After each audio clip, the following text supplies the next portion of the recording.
وما أمروا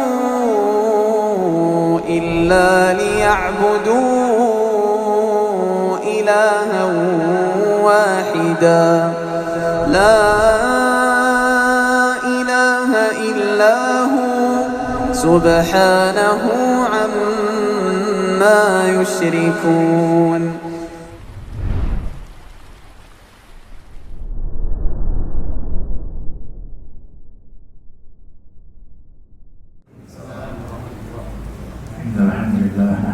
نستعينه ونستغفره ونعوذ بالله من شرور أنفسنا وسيئات أعمالنا من يهده الله فلا مضل له ومن يضلل فلا هادي له أشهد أن لا إله إلا الله وحده لا شريك له وأشهد أن محمدا عبده ورسوله لا نبي بعده. اللهم علمنا ما ينفعنا وانفعنا بما علمتنا وزدنا بكرمك يا رب العالمين يا رب العالمين. Para ikhwan sekalian, para bapak dan ibu yang dirahmati oleh Allah Azza wa Jalla, insyaallah kita akan membahas tafsir lanjutan. Sebelumnya kita bahas surat Asy-Syams, maka kali ini kita akan bahas surat Al-Lail. Kita akan membahas surat Al-Lail. Dan ini salah satu surat dalam juz An-Nahl yang dinamakan dengan surat dengan nama Al-Lail atau Wal-Lail. Ini salah satu surat yang dibaca oleh Nabi SAW dan juga Mu'adz bin Jabal di salat Isya. Di salat Isya atau surat yang direkomendasikan oleh Rasulullah SAW untuk dibaca di salat Isya selain Asy-Syams, Ad-Duha, Al-Lail, Al-A'la, ya, sebagaimana hadis yang masyhur dari Jabir bin Abdullah radhiyallahu anhu, Mu'adz itu sholat bersama Nabi sholat Isya. Kemudian setelah itu dia pulang dan mengimami orang-orang sekitar rumahnya, mengimami kaumnya. Maka dia mengimami itu membuka dari rakaat pertama surat Al-Baqarah. Dan itu membuat banyak jemaah keberatan. Maka Rasulullah SAW kemudian berkata kepada Mu'adz, "Ya Mu'adz, afatan anta, apakah engkau pengen membuat fitnah, pengen membuat keburukan? Bacalah Asy-Syamsu duhaha, atau bacalah Ad-Duha, bacalah Al-Lail idza yaghshaha, bacalah Sabbih isma rabbikal a'la." Bacalah surat-surat yang setengah halaman itu. Baik. Surat Al-Lail ini turun di periode Makkah.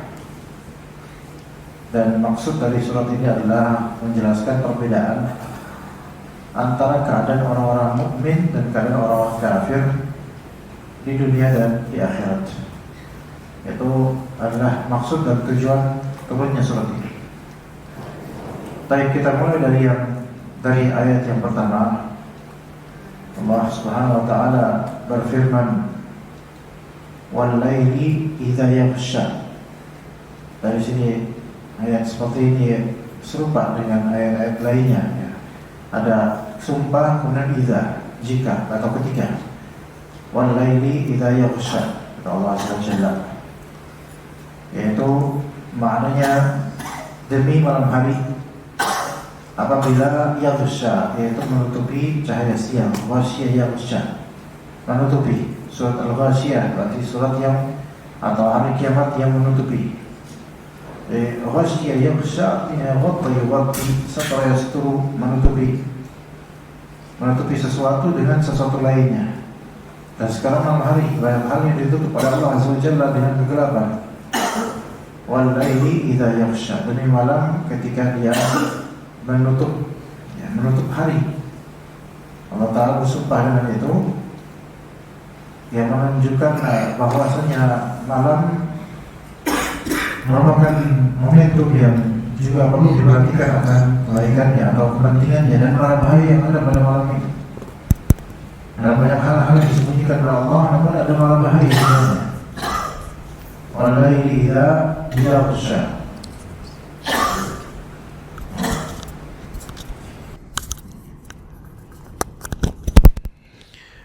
Kemudian kata Allah, wan nahari idza tajalla, dan demi siang ketika siang itu tajalla, muncul, tampak, terang benderang, jali.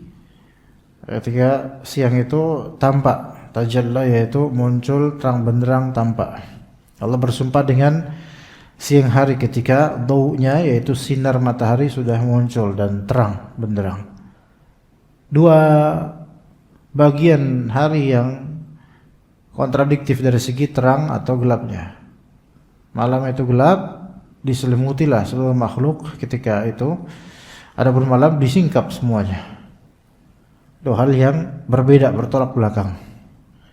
Kemudian kata Allah Azza wa Jalla, wa ma khalaqadz dzakara wal untha, dan demi apa yang Allah Ta'ala ciptakan, atau maknanya wa uqsimu billahi alladzi khalaqadz dzakara wal untha biqudratihi, yaitu maknanya saya bersumpah demi Allah Subhanahu wa taala yang menciptakan laki-laki dan perempuan dengan qudrah Allah Azza wa Jalla. Al-dzakar dan al-untha ini jantan dan betina, ini mencakup manusia dan binatang. Binatang ada yang memang kata zakar muzakkar yaitu jantan. Ada juga unsa betina. Kalau manusia berarti laki-laki perempuan. Allah Ta'ala bersumpah dengan itu, atau maknanya aku bersumpah dengan nama Allah yang telah menciptakan jantan dan betina dengan kuasa Allah Subhanahu wa taala, dengan kudrahnya dari Allah Subhanahu wa taala. Al-Qurtubi mengatakan, ada yang menafsirkan maksudnya wa ma khalaqadz dzakara wal untha, yaitu Adam dan Hawa. Ada yang menyatakan itu. Az-zakar yaitu Adam, al-untha yaitu Hawa, istrinya ada Nabi Adam alaihissalam. Ya, ada yang menyatakan seperti itu, ya. Tapi ada juga penafsiran yang lebih umum. Makna az-zakar wal untha ini adalah semua laki atau jantan dari kalangan manusia dan jin dan binatang. Begitu juga al-untha, al-inas, yaitu semua perempuan atau betina dari kalangan manusia, jin dan binatang. Maka lebih umum, dan lebih umum lebih bagus insyaallah. Ya. Namun ada juga sebagian ulama mengatakan wa ma khalaqadz dzakara wal untha di sini enggak mencakup binatang. Karena penciptaan binatang laki atau perempuan, jantan atau betina itu enggak sepenting penciptaan manusia berupa laki atau binatang, laki atau jantan atau perempuan. Maka di sini ada hal yang sangat baik untuk diamati, perbedaan gender.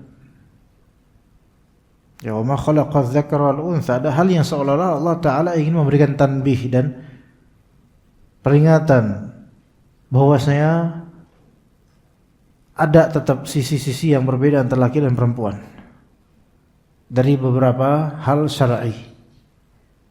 Ada perbedaan dari beberapa hukum syar'i. Dan juga kalau kita melihat ke sunnah kauniyahnya, yaitu penciptaannya, dari segi penciptaan laki dan perempuan jelas berbeda dari fisik dan juga karakter, sifat, perbuatan, sikap, tingkah laku itu ada perbedaan dan sulit untuk disamakan.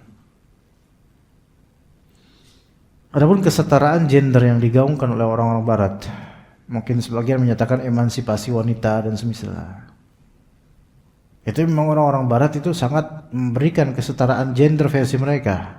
Jadi perempuan itu diberikan porsi yang di luar kodratnya seringkali. Ya. Namun yang sahih adalah bahwasanya perempuan ada kodrat tersendiri dan ada aturan syariat tersendiri dan ada karakter dan sikap yang memang perlu diberikan treatment yang berbeda dibandingkan dengan laki-laki. Wa ma khalaqadz dzakara wal untha, ini menunjukkan az-zakar wal untha, ada manusia terbagi menjadi muzakkar dan muannats, laki-laki dan perempuan. Sampai ada surat yang mengkhususkan namanya dengan surat An-Nisa, suratun Nisa. Ya. Dan di dalamnya banyak terwujud ahkamun nisa, yaitu hukum-hukum berkaitan dengan perempuan, banyak. Warisan juga ada di situ. Sampai warisan pun dibedakan. Dalam syariat Islam dibedakan. Istri dibedakan warisannya. Dibandingkan kalau suami meninggal, istrinya belum punya anak misalnya. Suami meninggal, maka dapat berapa? 1/4 misalnya. Kalau punya anak 1/8. Kalau dibalik, yang meninggal istrinya, suami masih hidup, maka kalau misalnya belum punya anak, suami dapat 1/2. Kalau misalnya punya anak, maka suami dapat 1/4. Ini pembagian berbeda. Dan perbedaan ini ya memang suatu keniscayaan, karena Allah lebih mengerti, lebih tahu tentang maslahat manusia. Nah, wa ma khalaqa dzakara wal untha, berarti memang harus ada pemisahan. Ada treatment yang berbeda. Sampai di kereta pun juga ada perbedaan kan. Di komuter line yang sekarang udah 12 gerbong, dulu 8 gerbong. Ya, dulu kereta Jabodetabek dulu. Tapi di sini jauh dari kereta ya. Jabodetabek dulu kalau enggak 8 gerbong, kalau enggak 4 gerbong duluan gitu. Kalau masih kereta Reos ya, atau kereta Holex namanya. Kalau enggak 8 gerbong, 4 gerbong. Dulu enggak ada pemisahan laki perempuan. Nyampur aja semuanya. Kemudian tahun 2010, 2011 mulai ada yang namanya commuter line. Kalau dulu kan kereta paling canggih Jabodetabek namanya kereta Pakuan AC gitu namanya. Nah, kemudian commuter line mulai diberdayakan tahun 2010, 2011 tuh mulai itu. Mulai ada perombakan semenjak PT KAI berubah, pemimpinnya berubah. Maka mulai ada kemudian gerbong wanita. Di ujung dan di ujung itu 8 rakaat lagi, 8 rakaat. 8 gerbong, 8 rakaat kayak masalah. Gerbong pertama dan gerbong terakhir. Ada kereta khusus wanita. Dulu kan ada tulisannya itu di gerbongnya, khusus wanita. Kalau sekarang udah enggak ada tulisannya, udah pada tahu. Udah maklum. Ini 15 tahun lalu mulainya. Sampai dosen saya ini ada dosen saya di LIPIA, namanya Syekh. Sebenarnya dibilang Syekh juga bukan disebut Syekh juga, tapi dia pakar usul fikih atau pakar fikih perbandingan. Namanya Syekh Murad Haidar. Itu naik kereta di pasar Minggu, itu kan komuter lain gitu kan. Pas naik kereta itu semua orang memandang dia, padahal dia pakai pakaian biasa kayak orang, cuman mukanya muka Mesir memang. Dan yang mandang dia dari semua gerbong tuh perempuan semua yang mandang dia. Dari awal dia kemana perempuan semua dipandang dia sendiri seorang diri gitu. Orang nggak ada yang mau negur, tapi dia sendirian. Dia juga bingung. Ini orang pada mandang saya kenapa gitu kan. Ternyata itu adalah kereta yang full 8 gerbong khusus wanita semua. Itu ada tahun 2011 itu, sampai dia cerita deh, sampai bingung, akhirnya dia turun malu dia. Beliau hafizahullah, semoga Allah taala berikan ganjaran buat beliau. Tapi aku lihat ini masalah umum seperti ini ya, masalah gerbong-gerbongan. Ada diferensiasi antara laki dan perempuan. Ya. Jadi menunjukkan secara natural kita, gender itu tetap nggak bisa disatukan treatmentnya.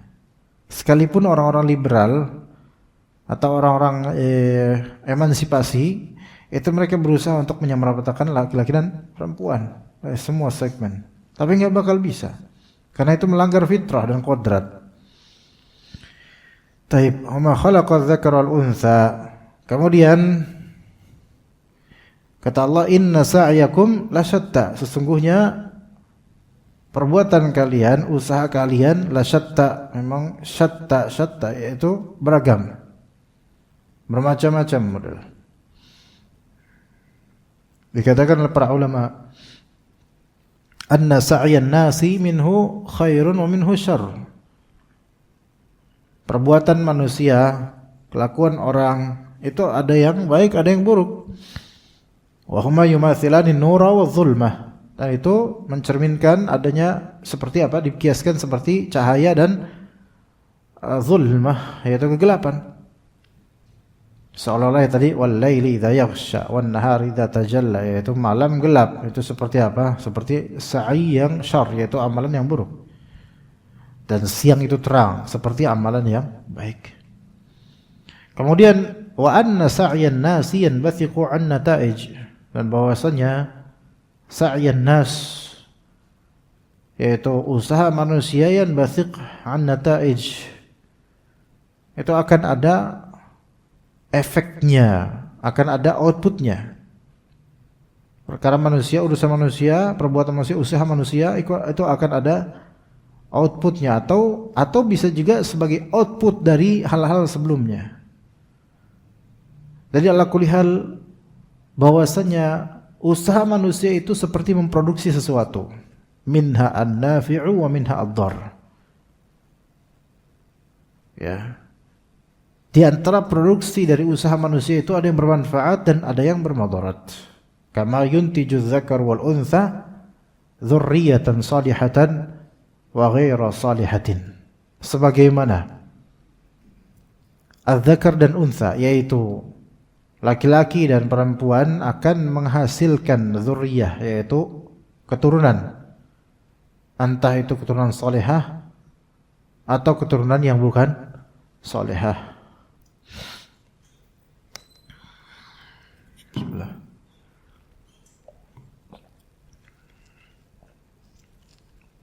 Taib. Keturunan salihah atau bukan salihah.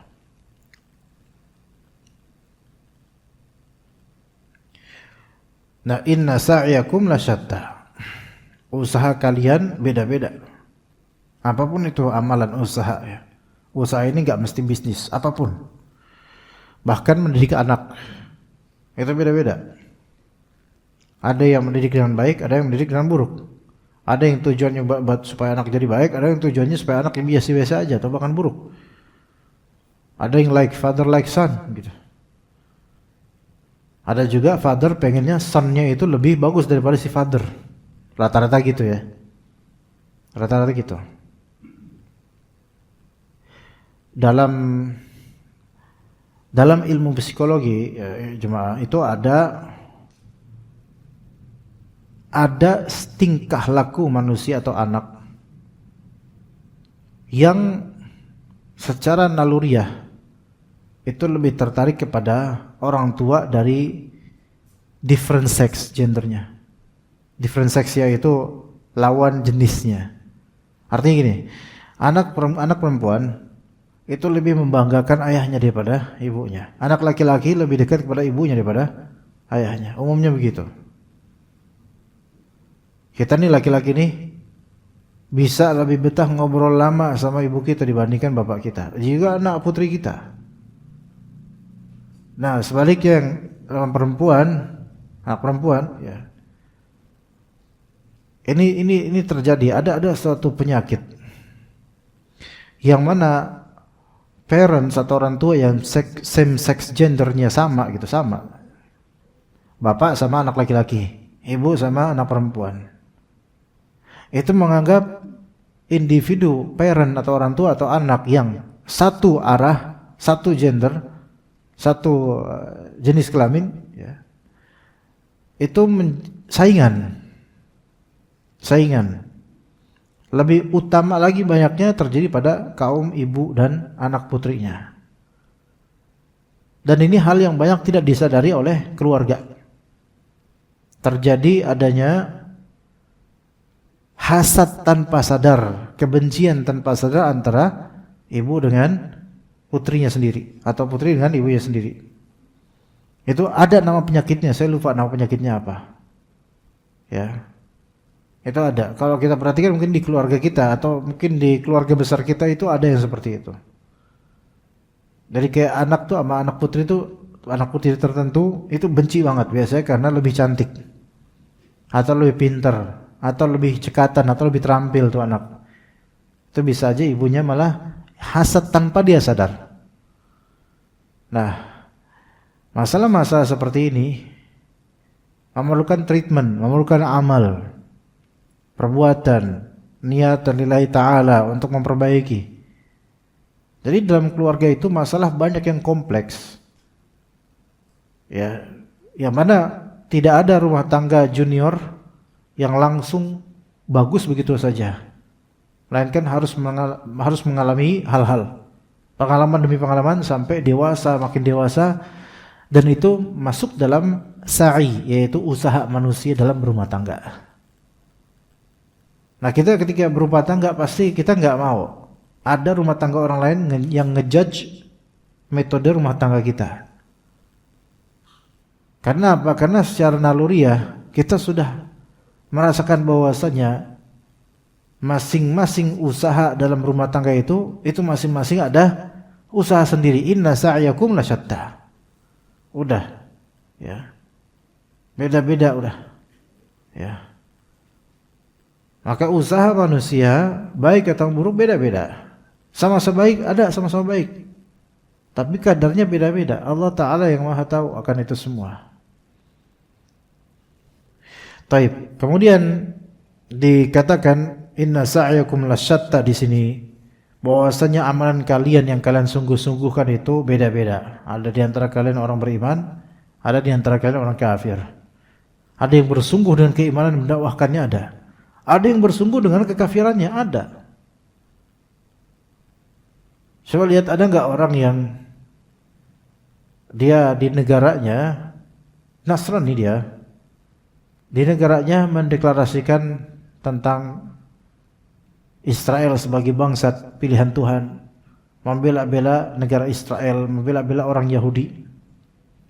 Kemudian ketika dia datang ke tembok keratapan atau di daerah kawasan orang-orang Yahudi di Israel, negara Israel, dan dia mendeklarasikan atau bahwasanya dirinya adalah seorang Kristen Nasrani, mendakwahkan itu dan memuji-muji negara Israel, itu usaha dia maksimal tuh untuk mencari simpati orang-orang Israel. Tapi yang terjadi apa? Malah dia diludahi dan dibully sama orang-orang Yahudi itu. Ini orang sampai kafir gini, dia nggak dapat benefit akhir, nggak dapat, dunia dibully.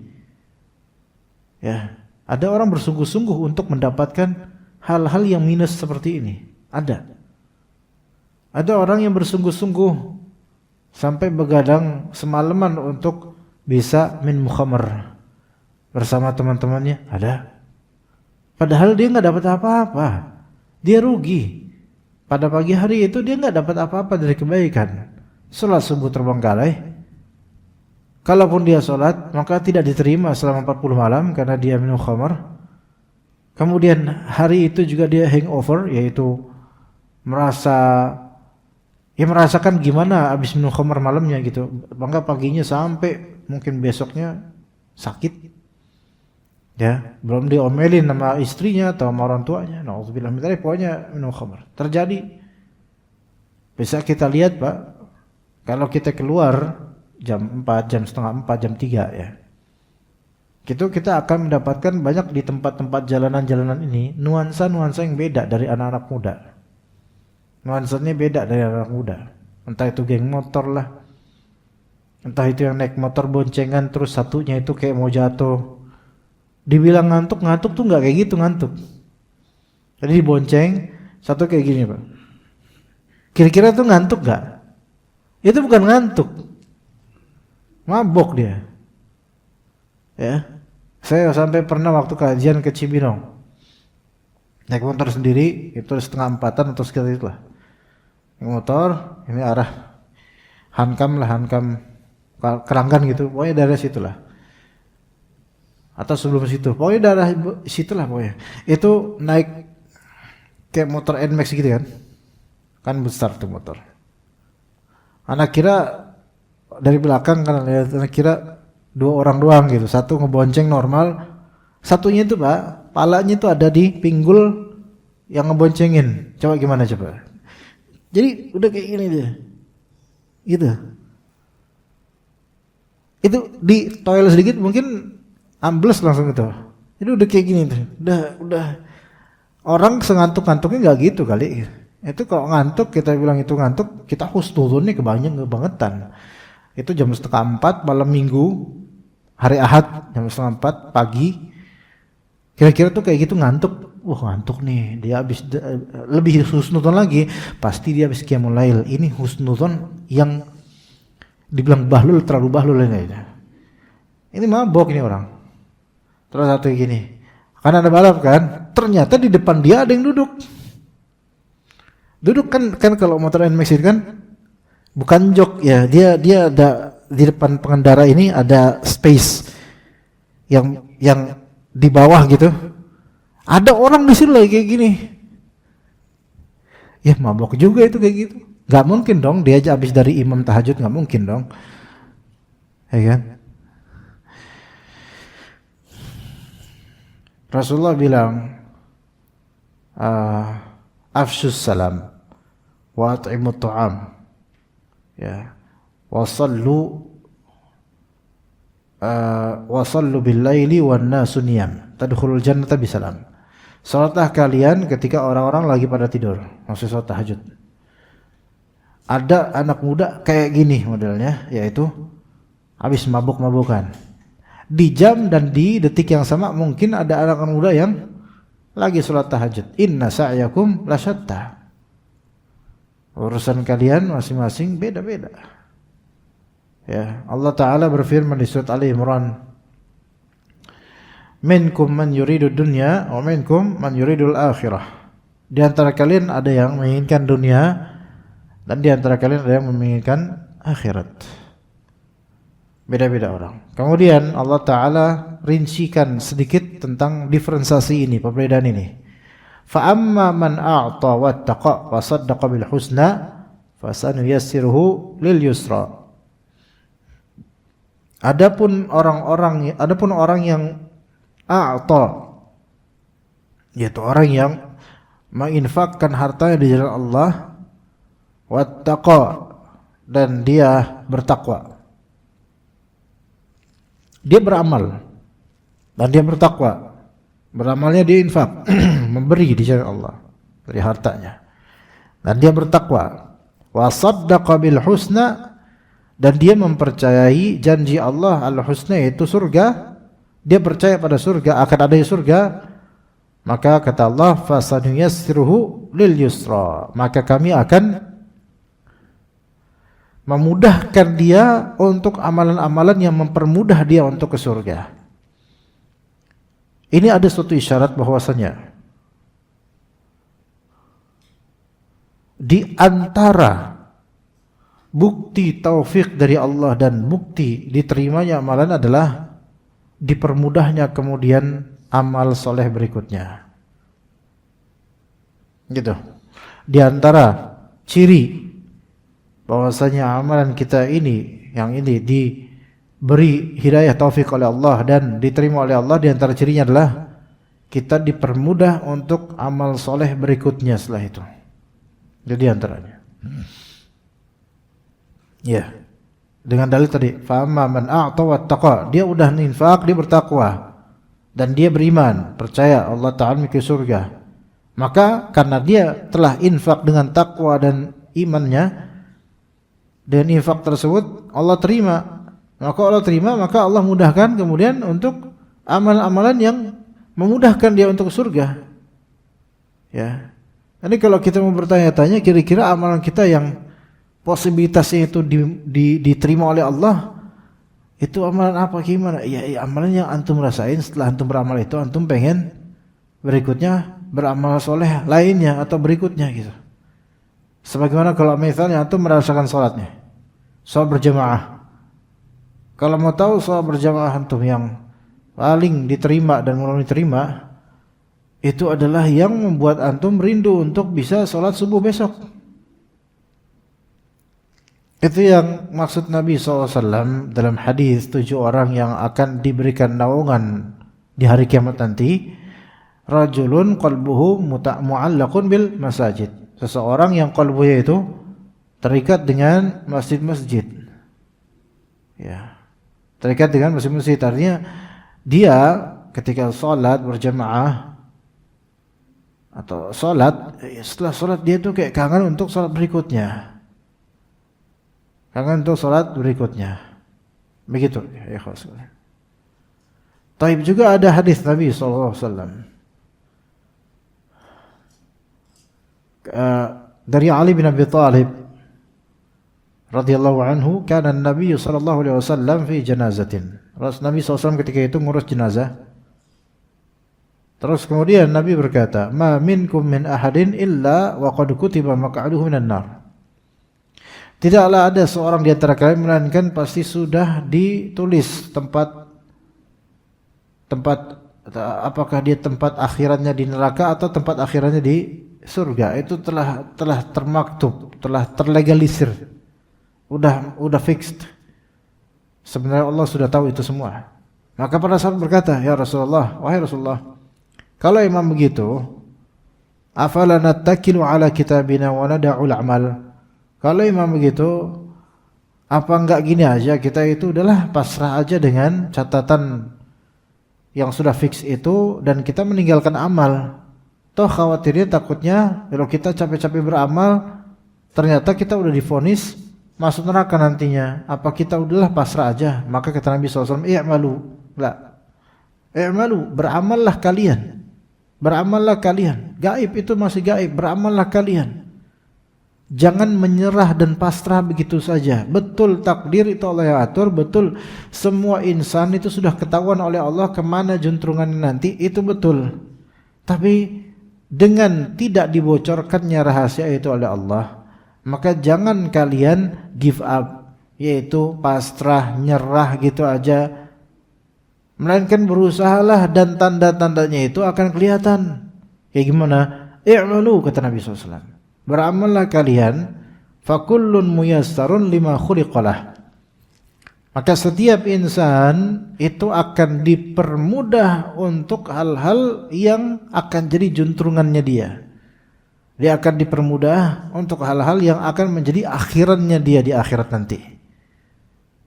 Amma man kana min ahli sa'adati fayuyassaru li amali ahli sa'adah.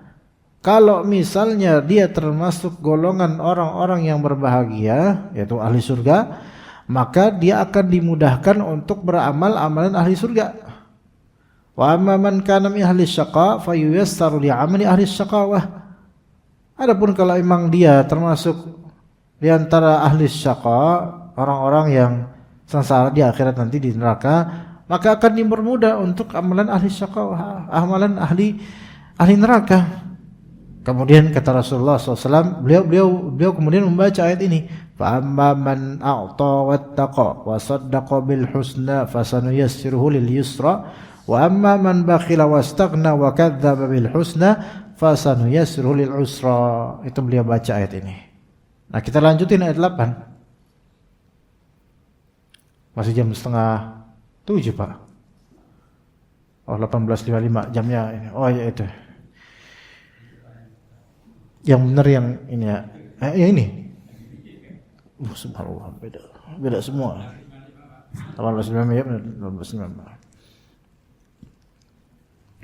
Adapun, nah ini sebaliknya, adapun wa amma man bakhila wastaghna, adapun orang yang bakhil wastaghna dan dia merasa tidak butuh pada Allah.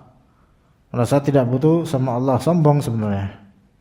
Merasa dia cukup, enggak butuh pertolongan Allah. Bakhil dia, bakhil dan sombong dengan apa yang dia punya, padahal itu kemudian dari Allah. Dia ngerasa enggak butuh sama Allah.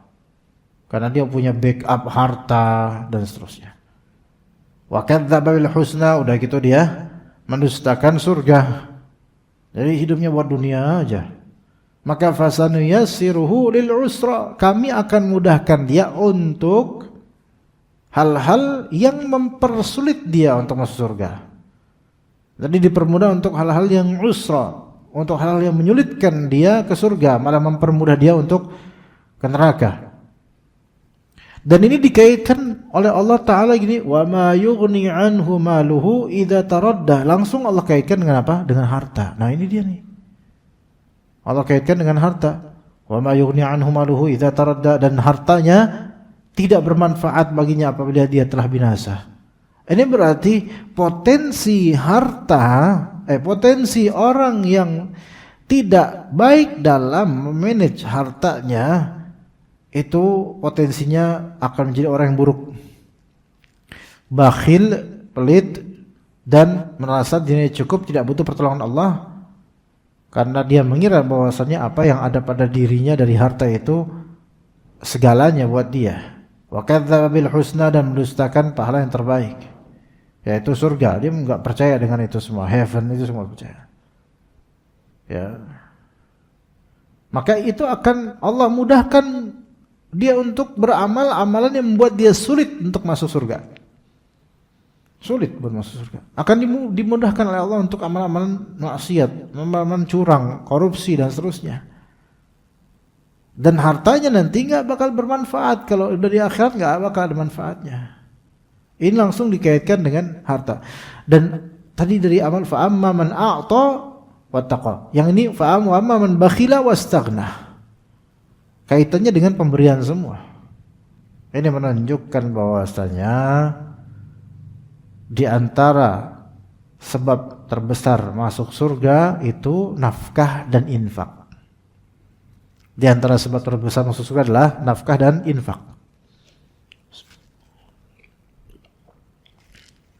Maka jangan meremehkan cari nafkah. Orang cari nafkah itu lagi berjuang, seperti ibu-ibu yang mendidik anak berjuang juga. Ya. Masing-masing berjuang di perannya dan lapangannya masing-masing. Masing-masing ada tantangannya. Ya, namanya cari nafkah. Jadi ketika itu halal, maka nggak boleh remehin karena ada keberkahan di situ. Dia berjuang, berusaha untuk fa'amma man a'ta wattaqa wasaddaqa bil husna. Dia berjuang untuk bisa memberi anaknya, istrinya, saudaranya, orang tuanya nafkahin. Dan dia bertakwa dengan itu, dan dia percaya akan adanya surga. Maka fasanu yassiruhu lil yusra. Allah mudahkan dia untuk amalan-amalan soleh. Bukan dikatakan Allah akan buat dia kaya. Enggak, Allah enggak ngomong gitu. Jadi ada misalnya laki-laki cari nafkah. Udah cari nafkah kurang aja gitu, kurang aja. Karena kebutuhan banyak. Itu bukan berarti Allah enggak sayang sama dia. Selama dia tetap istiqomah untuk amalan-amalan soleh, itu berarti Allah terima tuh amalan. Jadi gak mesti dia udah berjuang ya, untuk nafkahin anak istri, tapi ternyata keadaan masih aja kayak gini, belum move on dari keadaan lama. Itu bukan berarti Allah gak sayang. Gitu, bukan berarti Allah gak sayang. Udah berusaha.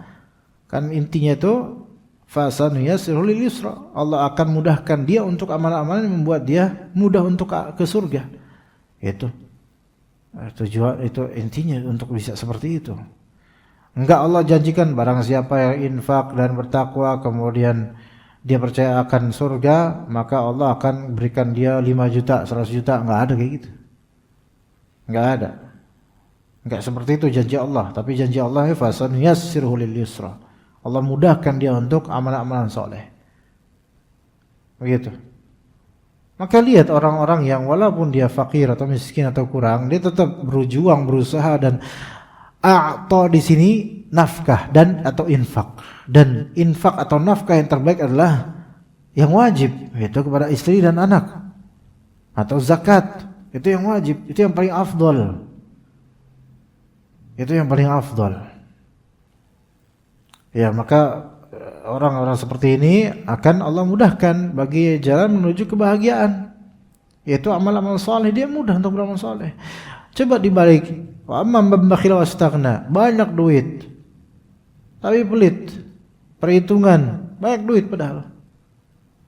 Dan udah gitu dia merasa enggak butuh sama Allah, enggak pernah dia doa kayak orang yang miskin tadi, enggak pernah. Kayak orang banyak infak tuh sering doa.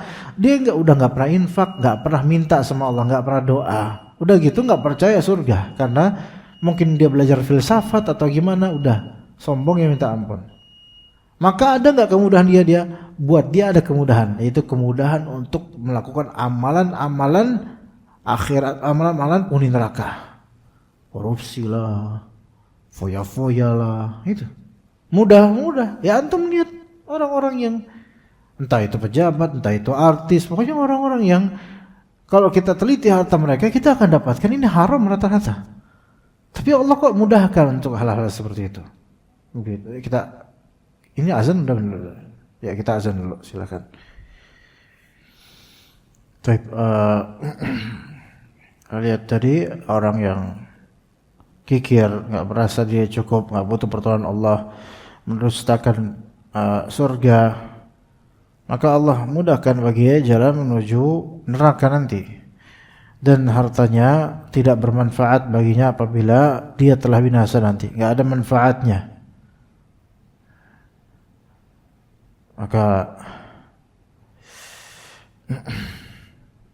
di sini harta yang ditimbun, dan gara-gara harta itu dia berpaling dari Allah, gara-gara harta itu dia nggak mau beramal, yaitu ternyata nggak bisa ngebela. Ini semua makhluk, baik itu harta ataupun makhluk hidup, berakal atau tidak berakal, yang kita cintai dari makhluk hidup bukan karena Allah, itu nggak bisa menjadi pembela kita di akhirat. Di dunia akhirat nggak bisa jadi pembela kita. Siapapun itu makhluk, nggak bisa jadi pembela kita. Jangan pernah mengira bahwasanya siapapun yang kita cintai dan dunia kita sayang-sayang, kita bela-belain, tapi bukan karena Allah, itu bakal menjadi kebaikan buat kita di akhirat. Enggak. Yang bakal ngebela kita tentu Allah Subhanahu wa taala kalau memang kita dianggap saleh, dianggap baik. Dan juga orang-orang yang mencintai kita dan kita mencintai mereka karena Allah. Illa kepentingan, jika hanya sebatas kepentingan dunia, maka ketika kepentingan itu sudah habis, kecintaan itu sudah habis.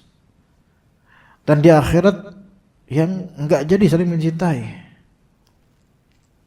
Jadi manusia, sebagaimana dalam Al-Quran disebutkan, yang maknanya manusia itu masing-masing akan menjadi musuh kecuali orang-orang yang bertakwa. Dan orang-orang yang memuja atau menyembah selain Allah, kata Nabi Ibrahim, mereka itu tidaklah berbuat syirik kecuali karena ada mawaddata bainakum, yaitu karena ada mawaddah, itu saling dapat benefit, saling sayang satu sama lain di dunia ketika sedang menjalani ibadah masing-masing. Cuman itu doang. Dan mereka nggak yakin akan apa yang mereka sembah. Nanti di akhirat mereka saling mencaci satu sama lain. Sebagaimana Allah sebutkan dalam surat Ibrahim, yaumul qiyamah yal'anu ba'dukum ba'da. Saling mencaci satu sama lain, melaknat satu sama lain. Semuanya gitu, semua yang bukan karena Allah, semua yang bukan karena ketakwaan akan saling mencaci satu sama lain di akhirat nanti. Dan bahkan di dunia pun ya begitu. Di dunia percaturan politik, bahkan dalam dunia rumah tangga, yang mana awalnya semua orang menyangka ini bakal langgeng, atau tidak ada orang yang bercerai itu yang dahulunya udah punya rencana pas awal nikah untuk bercerai, nggak ada. Tapi tiba-tiba ya terjadi perceraian dan pengutukan satu sama lain. Itu semua hal seperti ini terjadi kadang begitu cepat. Karena memang ketika bukan karena Allah, maka pada waktunya akan ada permusuhan. Kalau bukan karena Allah, akan ada permusuhan. Dan jika karena Allah, jika terjadi pergesekan, maka tidak akan bersikap berlebihan. Karena orang-orang yang beramal karena Allah, dia tuh merasa sudah cukup. Janji Allah itu sudah cukup menggembirakan buat dia, sehingga tidak perlu untuk berlebihan dalam menyikapi orang yang berbeda. Nah, harta nggak bisa membela dia. Padahal dulu ketika hidup, dia di backup oleh harta-harta itu, jabatannya. Ya, kalau kita lihat kekayaan kita, mobil kita dan seterusnya, di jalanan kita naik mobil, semakin mewah besar mobil kita, maka semakin potensi sombong kita sebenarnya, semakin potensial. Walaupun kita nggak langsung menuduh semua orang yang pakai mobil mewah pasti sombong, nggak menuduh gitu. Tapi potensi kesombongan itu semakin besar karena merasa punya. Coba kalau misalnya ada gesekan terjadi antara yang pakai mobil mewah dengan motor kecil misalnya, gesekan terjadi. Yang paling besar, yang paling bisa apakah yang pakai motor kecil dan miskin itu dia bisa melawan? Ketakutan, nggak bisa. Kayak yang dilawan ini orang yang hartanya membelanya. Tapi kata Allah, wa ma yughni anhu maluhu idza taradda. Ketika dia binasa nanti, jadi bangkai, jadi mayat, itu hartanya enggak bakal bisa membela dia. Rumah sakit yang paling besar di Indonesia, yang paling top itu di mana, Pak? RSCM. Banyak enggak orang meninggal di situ? Banyak. Ya, di RSCM kan kalau enggak orang yang kasus penyakitnya itu sangat luar biasa sehingga rumah sakit rata-rata nolak dan merujuknya ke RSCM aja udah paling top dah. Jadi orang yang sakit banget atau orang kaya. Kan dulu gitu ke RSCM tuh. Kalau enggak orang yang sakitnya tuh kompleks banget baru ke RSCM. Atau orang yang kaya yang memang pengen dapat gengsinya, wah di RSCM dong. Masa di klinik gitu, bikin malu aja gitu. Tapi apakah malaikatul maut itu nggak bakal bisa masuk RCM? Masuk tetap. Artinya sebesar apapun biaya yang digelontorkan untuk kesembuhan, ya harta ternyata nggak bisa mencegah dari kematian. Kematian aja nggak bisa dicegah oleh harta, apalagi soal di akhirat nanti. Harta nggak ada. Allah Ta'ala sebutkan bahwa di akhirat nanti tidak ada dinar dirham, tidak ada pertukaran, la bai'un fihi wala syafa'ah, nggak ada jual beli, nggak ada. Yang ada amalan, perbuatan, imbasnya itu yang ada. Baik, kemudian kata Allah di akhir-akhir ayat ini, inna alaina lal huda, sesungguhnya kamilah yang memberi petunjuk.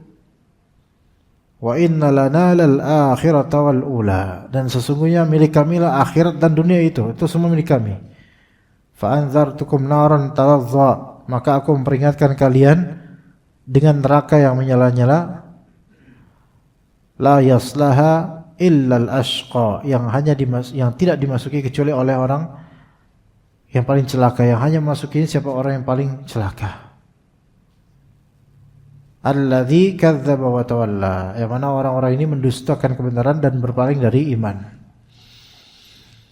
Di ayat-ayat ini Rasulullah SAW juga memberikan peringatan sebenarnya kepada banyak dari para sahabatnya, sebagaimana ada hadis tentang ada ini. Fa anzartukum naran talazza, itu kata Allah Azza wa Jalla. Ya. Kata Allah Subhanahu wa taala, fa anzartukum naran talazza, maka aku peringatkan kalian neraka yang menyala-nyala.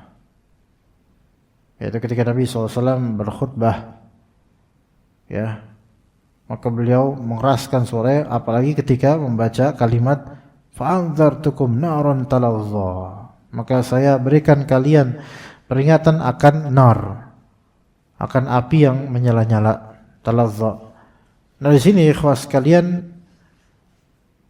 la yaslaha ilal ashqa, tidak akan memasuki neraka yang menyala-nyala kecuali orang yang memang al-kafir as-syaqi, yaitu orang yang kafir dan sengsara. Siapa mereka? Alladzi kadzdzaba wa tawalla, berarti orang-orang kafir. Orang-orang kafir. Namun sebelum ayat-ayat ini ada ayat inna alaina lal huda wa inna lana lal akhirati wal ula. Inna alaina lal huda, sesungguhnya hidayah itu milik kami. kami akan menjelaskan jalan hidayah, materi hidayah kami jelaskan. Terus kami akan memberikan hidayah taufik pada yang berhak untuk diberi hidayah. Kemudian akhirat dan dunia ini milik Allah Subhanahu wa taala. Maka apa-apa yang ada di dunia ini semua bukan milik kita. Maka diri kita sendiri adalah inna lillahi wa inna ilaihi raji'un. Sesungguhnya kita ini semua milik Allah. Dan sesungguhnya kita semua ini akan berpulang ke Allah Subhanahu wa taala. Ya begitu. Insyaallah ayat-ayat berikutnya nanti sisanya akan kita lanjut di pertemuan mendatang biidznillah taala. Mungkin kita cukup sampai sini insyaallah taala. Barakallahu fikum jami'an wa sallallahu ala nabiyyina Muhammad wa ala alihi wa sahbihi ajma'in. Subhanakallahumma bihamdika asyhadu an la ilaha illa anta astaghfiruka wa atubu ilaik. Assalamualaikum warahmatullahi wabarakatuh.